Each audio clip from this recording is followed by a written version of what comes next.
옛날 옛적 임진왜란이 끝나고 얼마 지나지 않은 전라도 어느 고을. 평온을 되찾은 듯 보였지만 사람들의 상처는 아직 아물지 않았습니다. 고을 외곽의 기루 월영각, 밤마다 불을 밝히는 그곳에는 연희라는 25 기생이 있었습니다.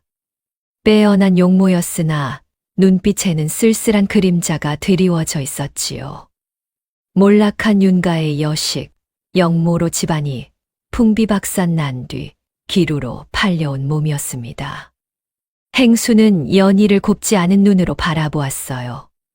연희는 술에 취해 함부로 몸을 더듬는 자들, 입에 담을 수 없는 말을 내뱉는 자들에게는 고개를 돌렸거든요. 내가 아직도 양반가 여식인 줄 알아? 회초리가 등을 후려쳤습니다. 연희는 이를 악물었습니다.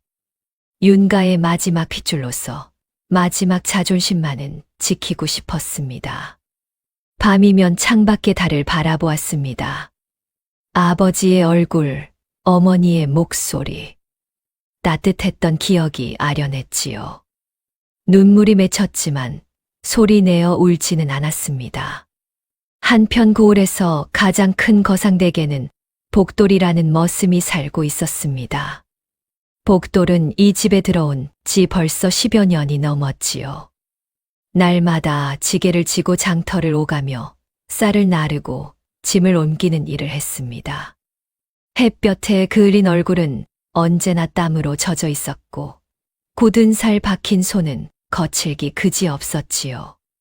복돌은 과거를 기억하지 못하는 떠돌이 출신이었습니다. 10여 년 전 어느 겨울날 고을 어귀에서 정신을 잃고 쓰러져 있던 것을 거상 댁 사람들이 발견했지요. 그때 복돌은 자신이 누구인지 어디서 왔는지 아무것도 기억하지 못했습니다. 거상은 측은한 마음에 복돌을 거두었고 복돌은 그 은혜를 갚겠다는 마음으로 묵묵히 일했습니다. 어느 봄날 오후였습니다. 복돌은 거상의 심부름으로 월영각 근처를 지나가게 되었지요. 기루 뒤편 마당에서 고함 소리가 들려왔습니다. 이 버릇없는 것이. 복돌이 고개를 돌리자 행수가 회초리를 들고 연희를 내리치는 장면이 보였습니다. 연희는 무릎을 꿇은 채 고개를 숙이고 있었지요. 뺨에는 붉은 손자국이 선명했고 입술 끝에서는 피가 흘러내렸습니다. 회초리가 등을, 어깨를, 다리를 가리지 않고 내리쳤습니다.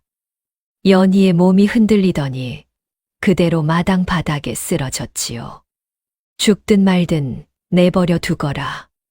쓸모없는 것. 행수는 회초리를 내던지고 돌아섰습니다.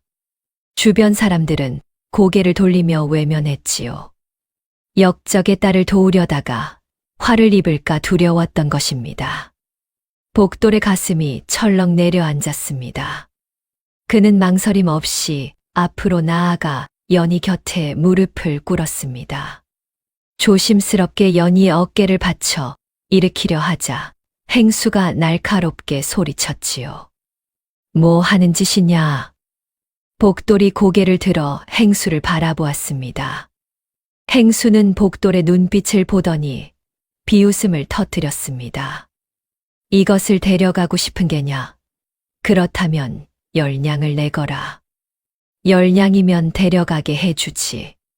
주변 사람들이 수근거렸습니다. 10냥은 적지 않은 돈이었고 역적의 딸을 거두는 것은 스스로 화를 자초하는 일이었지요. 하지만 복돌은 품 안에서 전낭주머니를 꺼냈습니다. 그 안에는 복돌이 10여 년간 모은 전 재산 정확히 10냥이 들어 있었지요. 제가 데려가겠습니다. 목소리는 떨렸지만 눈빛만큼은 흔들리지 않았습니다. 복돌은 연희를 등에 업고 거상댁으로 돌아왔습니다. 대문 앞에서부터 사람들의 수군거림이 들려왔지요. 마당에 모여있던 머슴들과 하인들이 복돌을 보며 입을 가렸습니다. 저 놈이 미쳤나? 역적의 딸을 데려오다니. 복돌은 아랫방 한켠에 연희를 조심스럽게 눕혔습니다. 연희는 정신을 잃은 채 가쁜 숨을 몰아쉬고 있었지요. 복돌은 물을 떠다가 연희의 이마에 젖은 수건을 얹어 주었습니다. 그날 저녁 거상이 복돌을 불렀습니다. 도대체 무슨 생각으로 그 기녀를 데려왔느냐? 거상의 목소리에는 걱정이 묻어났습니다. 복돌은 무릎을 꿇고 고개를 숙였지요. 죄송합니다. 나으리. 하오나. 저 사람을 그냥 둘 수가 없었습니다. 거상은 한숨을 길게 내쉬었습니다.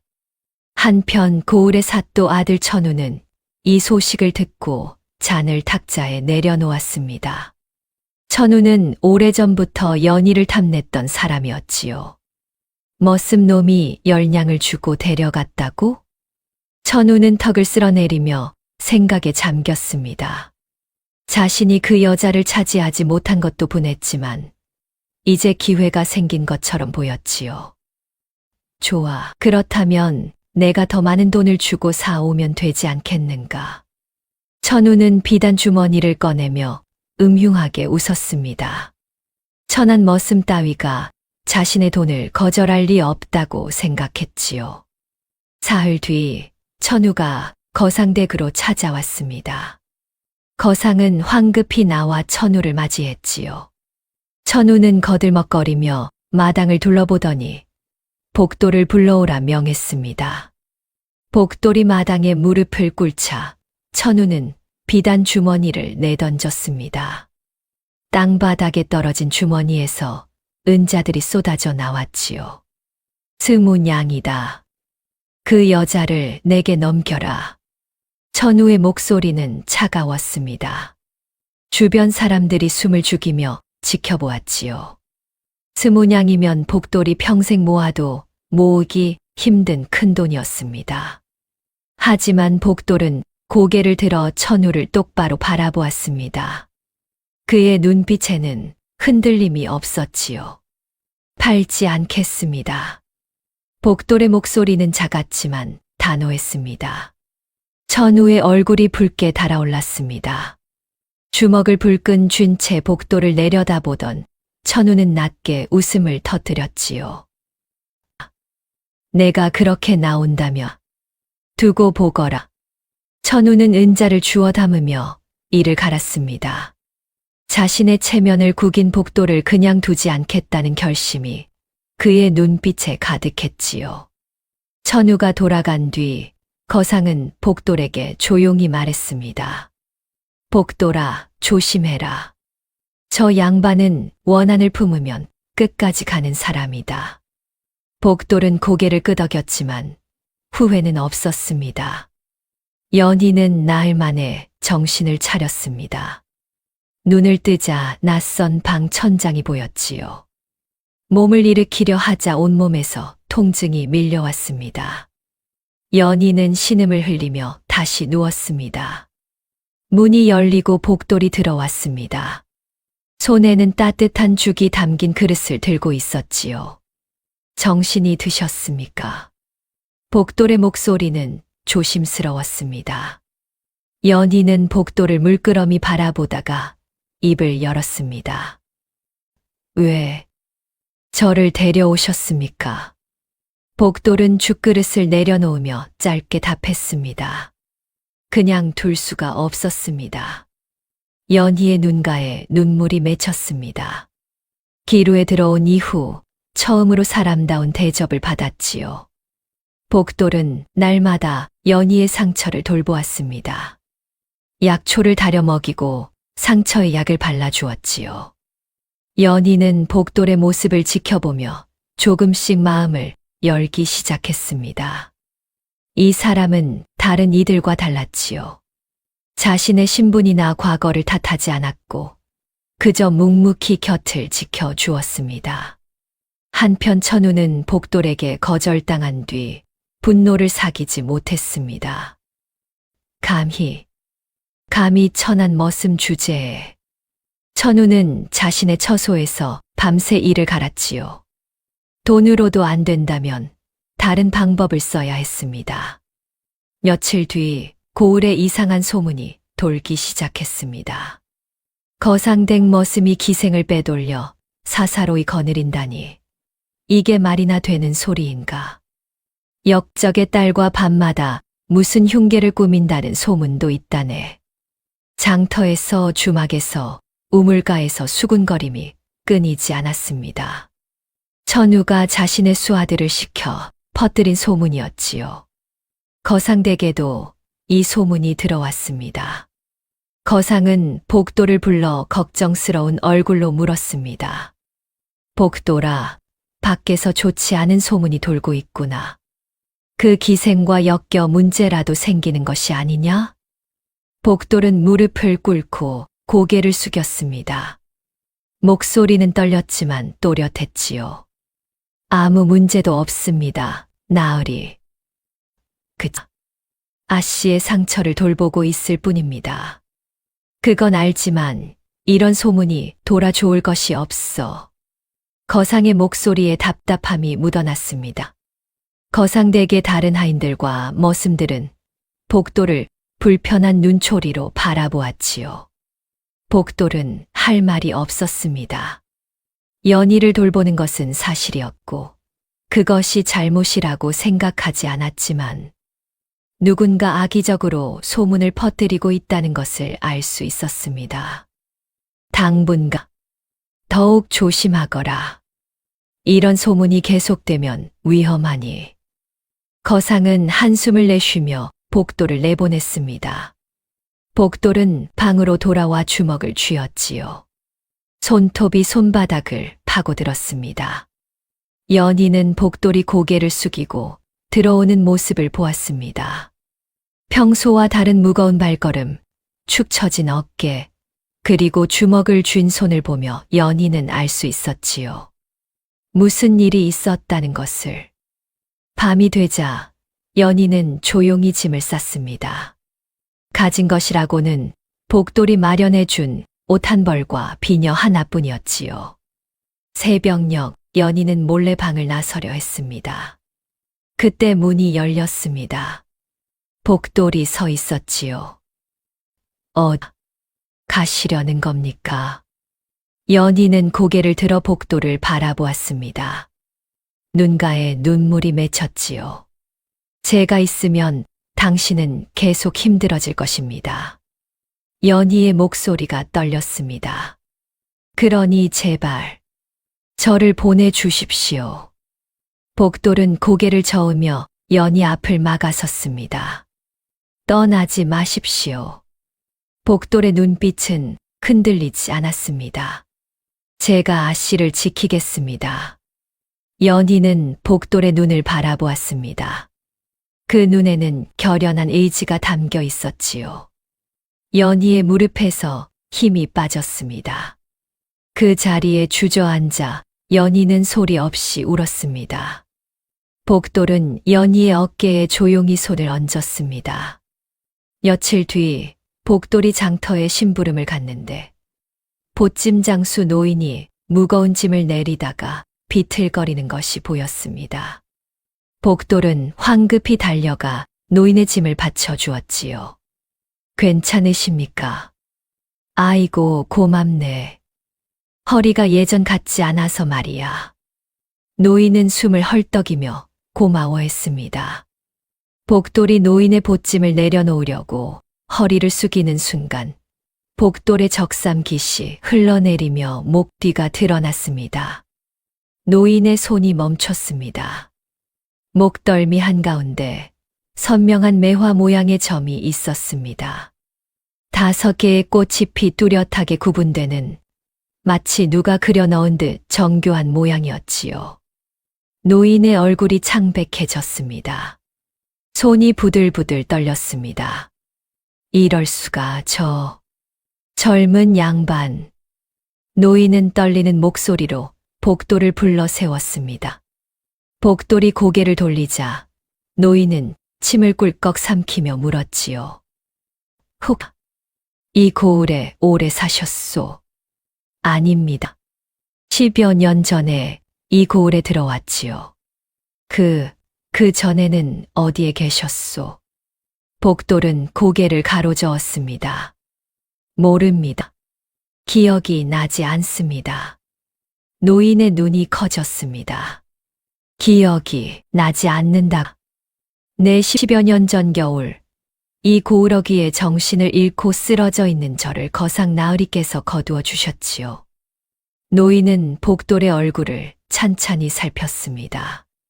나이는 20 중반으로 보였고 얼굴에는 온화함이 배어 있었지요. 혹시 부모님이나 집안에 대해 아는 것이 전혀 없소. 아무것도 기억나지 않습니다. 제 이름조차 거상 나으리께서 지어주신 것입니다. 노인의 가슴이 쿵쾅거렸습니다. 지금은 어디서 무얼 하고 지내시오?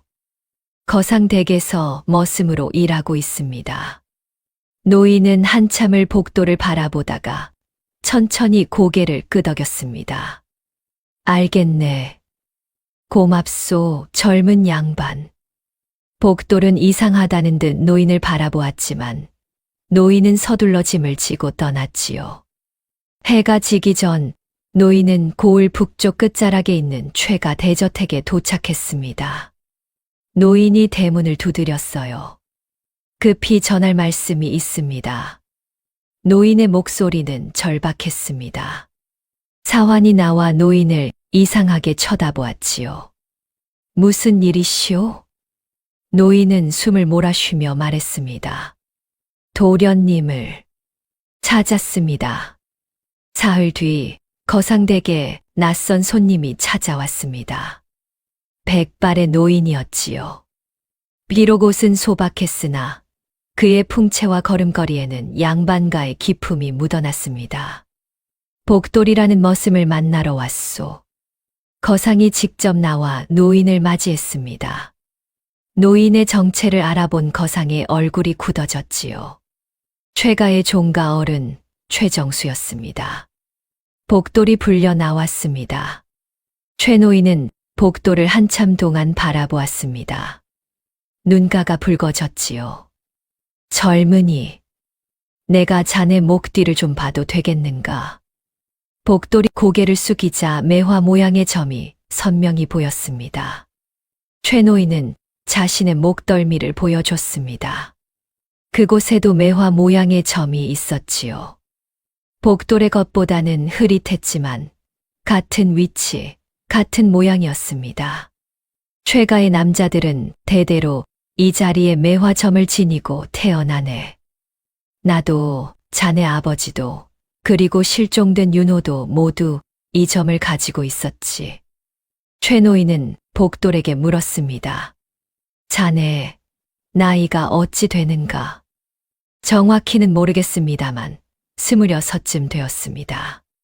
최노인의 눈빛이 흔들렸습니다.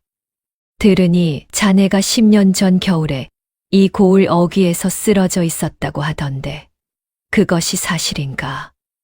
예, 그렇게 들었습니다. 윤호가 실종된 건 10년 전 전란이 한창일 때였지. 윤호가 그때 16이었으니 지금쯤이면 26이 되었겠지. 최노인은 복돌의 얼굴을 찬찬히 살폈지요. 그리고 자네의 눈매와 코, 입술의 모양이 자네 아버지와 너무도 닮았어. 최노인은 복돌의 손을 꽉 잡았습니다. 주변에 모여 있던 사람들이 숨을 죽였습니다. 거상도 눈이 커졌지요. 자네의 아버지는 전란 중에 돌아가셨네. 자네 어머님은 자네를 찾지 못한 슬픔에 병상에 누워 계시지. 온 집안이 자네를 찾아 헤맸지만 찾지 못했었네. 최노인의 목소리가 메었습니다. 이제야 찾았구나, 윤호야. 이 소식은 삽시간에 고을에 퍼졌습니다. 천한 머슴으로 알려졌던 복돌이 사실은 최가의 도련님이었다는 사실에 사람들은 혀를 내둘렀지요. 사또 집안은 술렁였습니다. 사또는 안색이 창백해져 자리에 앉아 술잔을 기울였습니다. 손이 떨려 술이 흘러내렸지요. 최가의 후손을 찾았다니. 사또의 목소리는 떨렸습니다. 10여 년 전 윤가를 역적으로 몰아 재산을 빼앗고 권세를 누렸던 일들이 떠올랐지요. 천우는 방 안을 어슬렁거리며 이를 갈았습니다. 아버님, 이래서는 안 됩니다. 최가가 힘을 되찾으면 윤가 사건도 다시 조사될 것입니다. 천우의 목소리는 다급했습니다. 그렇게 되면 우리가 한 일들이 모두 드러날 것입니다. 굴량미를 빼돌린 일, 윤가에 뒤집어 씌운 영모의 누명. 사또는 술잔을 바닥에 내던졌습니다. 잔이 산산조각 났지요. 그렇다면 어떻게 해야? 천우는 아버지 곁으로 다가가 낮게 속삭였습니다. 복돌과 연희를 없애야 합니다. 둘이 살아있는 한 우리는 안전하지 못합니다. 사또는 천우를 바라보았습니다. 천우의 눈에는 차가운 살기가 서려 있었지요. 그날 밤 거상댁에 횃불을 든 포졸들이 들이닥쳤습니다. 역적 윤가의 잔당을 잡으러 왔다. 포교의 목소리가 마당에 울려 퍼졌습니다. 복돌은 황급히 연희가 있는 방으로 달려갔지요. 아씨, 어서 숨으십시오. 하지만 이미 늦었습니다. 포졸들이 방문을 박차고 들어왔습니다. 연희의 얼굴은 창백했지만 눈빛만큼은 흔들리지 않았어요. 윤연희 역적의 잔당으로 널 체포한다. 포교가 연희에게 다가가자 복돌이 포교 앞을 막아섰습니다. 이 사람은 아무 잘못도 없습니다. 복돌의 목소리가 떨렸습니다. 비켜라. 포졸 하나가 복돌의 가슴을 밀쳤습니다. 복돌은 비틀거렸지만 다시 일어나 연희 앞을 막았지요. 그때 여러 명의 포졸들이 복돌을 둘러쌌습니다. 몽둥이로 복돌의 등을, 다리를, 팔을 내리쳤지요. 그만. 연희가 소리쳤습니다. 연희는 포졸들 앞으로 걸어 나왔지요. 제가 가겠습니다. 그러니 이 사람을 다치게 하지 마십시오. 연희의 목소리는 떨렸지만 단호했습니다. 포졸들이 연희의 팔을 붙잡았습니다. 아씨. 복돌이 일어서려 했지만 몸에 힘이 들어가지 않았습니다. 포졸들의 몽둥이에 맞아 온몸이 제대로 움직이지 않았지요. 연희는 끌려가면서 복돌을 돌아보았습니다. 눈가에 눈물이 맺혔지만 입가에는 미소가 머물렀습니다. 고맙습니다. 당신을 만나서. 연희의 마지막 말이 마당에 울려 퍼졌습니다. 복돌은 그 자리에 쓰러져 주먹으로 땅을 쳤지요. 아씨, 아씨. 복돌의 절규가 밤하늘에 메아리 쳤습니다. 복돌은 최노인을 찾아갔습니다. 연희 아씨를 구해야 합니다. 복돌의 목소리는 절박했습니다. 최노인은 복돌의 손을 잡았지요. 알고 있다. 윤호야, 이미 손을 쓰고 있으니 안심하거라. 최노인은 10년 전부터 의심해왔던 것이 있었습니다. 윤가가 영모로 몰린 사건이 너무도 석연치 않았지요. 윤가 어른은 청렴하기로 소문난 관리였는데 하루아침에 역적이 되었다는 것이 믿기지 않았습니다. 최노인은 은밀히 도성에 글을 올렸습니다. 사또의 비리와 윤가 사건의 의혹, 그리고 최가의 후계자를 찾았다는 사실까지 낱낱이 적어보냈지요. 며칠 뒤 도성에서 감찰관이 내려왔습니다. 사또 10년 전 윤가 영모 사건에 대해 재조사를 시작하겠소. 감찰관의 목소리는 차갑고 단호했습니다. 사또의 얼굴이 하얗게 질렸지요. 감찰관은 옛 문서들을 꺼내 살폈습니다. 윤가를 역적으로 몰았던 증거들, 증인들의 진술, 그리고 재판 기록까지 하나하나 뒤졌지요. 이상한 점들이 드러나기 시작했습니다. 증인들의 진술이 서로 어긋났고 증거물의 출처가 불분명했습니다. 무엇보다 사건 기록이 여러 차례 수정된 흔적이 역력했지요. 이것은 조작된 것이요. 감찰관은 사또를 날카롭게 쳐다보았습니다. 한편 복돌은 최노인과 함께 최가 저택으로 향했습니다. 병상에 누워 계신 어머니를 뵙기 위해서였지요. 방문을 열자 앙상하게 여인 마님이 누워 있었습니다. 복돌의 어머니였지요. 찾았네. 최노인의 목소리가 떨렸습니다. 마님은 흐릿한 눈으로 복돌을 바라보았습니다. 복돌이 어머니 곁으로 다가가 무릎을 꿇었지요. 마님은 떨리는 손으로 복돌의 얼굴을 어루만졌습니다.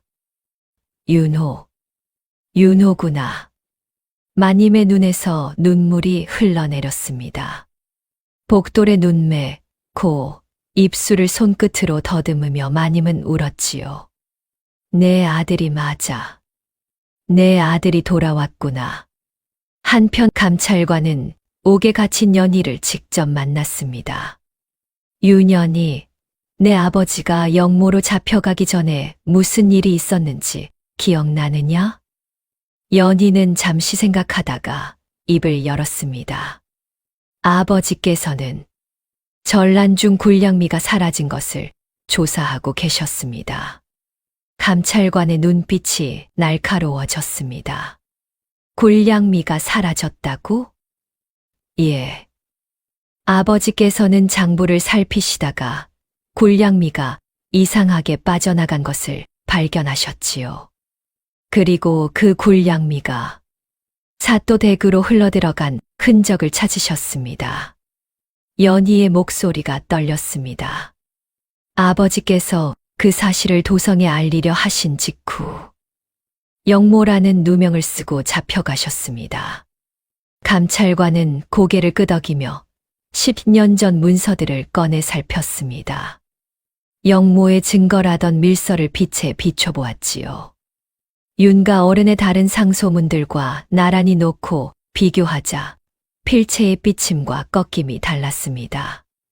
이 글씨는 윤가 어른이 쓴 것이 아니로구나. 다음으로 증인들의 진술을 살폈습니다. 한 명은 사또 댁에 큰 빚을 진 장사꾼이고 다른 한 명은 사또의 먼 친척이었지요. 마지막으로 무기를 숨겨두었다던 창고의 기록을 뒤졌습니다. 그곳은 윤가와 아무 관련 없는 관가의 무기고였습니다.